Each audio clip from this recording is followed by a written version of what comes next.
Hello friends, welcome to our channel. என் குழந்தைங்க எப்போவும் என்கிட்ட கேட்குற ஒரு கேள்வி, அம்மா உங்களுக்கு என்ன கலர் பிடிக்கும், என்ன சாப்பாடு பிடிக்கும், என்ன ட்ரெஸ் பிடிக்கும். ஆனால் இது எதுக்குமே என்கிட்ட பதில் இல்லை. நான் சொல்வேன் எனக்கு எல்லாமே பிடிக்கும் அப்படின்னா, அவங்க ஏதாவது ஒன்று சொல்லுங்கம்மா அப்படின்னு சொல்லுவாங்க. எனக்கு இந்த பொருள் தான் வேணும், அந்த பொருள் தான் வேணும் அப்படின்னு நான் நினச்சது கிடையாது. எதுவானாலும் ஓகே அப்படின்னு தான் இது வரைக்கும் வாழ்ந்துட்டுருக்கேன். அது ட்ரெஸ்ஸோ, ஃபுட்டோ, நகையோ எதுவாக இருந்தாலும் ஒரு பொருளை பார்க்கும்போது ஆசை வரும். நானும் மனசி தானே. ஆனால் அதை வாங்கியே ஆகணும் அப்படின்னு இது வரைக்கும் நினச்சதில்ல. பசியை அடக்க சாப்பாடு, மானத்தை மறைக்க துணி, கைக்கு ஒரு வளையல், கழுத்துக்கு ஒரு செயின், காதுக்கு ஒரு தோடு, காலுக்கு ஒரு கொலுசு, இவ்வளோ தான் என்னோடய ஆசை.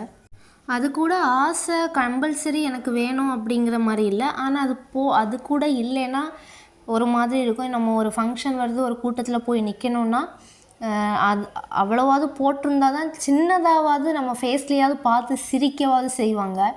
ஏன்னா இந்த உலகம் அப்படி தான் இருந்துகிட்ருக்குது.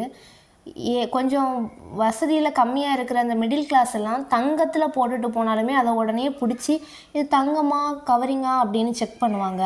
அதே இது கொஞ்சம் வசதி இருக்கிறவங்க இந்த கவரிங் நகையே போட்டுட்டு வந்தாலும் அது தங்கம்னு சொல்லுவாங்க. அந்த மாதிரி ஒரு காலகட்டத்தில் நம்ம வாழ்ந்துட்டுருக்குறோம். அதே மாதிரி ஆசையே இல்லை, ஆசையே படமாட்டேன் அப்படின்னு பொய் சொல்லவும் விரும்பலை. ஆசைகள் இருக்கும். பிரியாணி சாப்பிட்றதுக்கு ஆசை தான். ஆனால் பழைய சாதம் கிடைச்சாலும் சாப்பிட்டுக்குவேன். என் குழந்தைங்க கேட்கும் போதெல்லாம் நான் அவங்களுக்கு இந்த பதிலை கொடுத்துட்டு நான் யோசிப்பேன். ஒருவேளை நான் இந்த மாதிரி எனக்கு அது வேணும் இது வேணும் அப்படின்னு ஆசைப்படாதனால தான் நான் எவ்வளவோ பிரச்சனைகள் வந்தும் அந்த ஒரு இதில் நான் தாங்கி பிடிச்சி நிற்கிறேன். என்னோடய இந்த மனசு தான் அந்த பிரச்சனைகளெல்லாம் இது பண்ணுது அப்படிங்கிற மாதிரி எனக்கு தோணும்.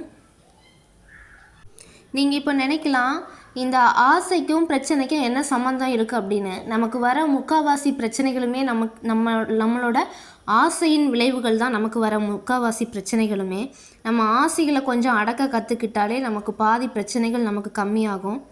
Tata bye bye friends. Next வீடியோவில் பார்க்கலாம். இந்த வீடியோ பிடிச்சிருந்தா வீடியோக்கு ஒரு லைக் பண்ணி சேனலை மறக்காமல் சப்ஸ்கிரைப் பண்ணி வச்சுக்கோங்க.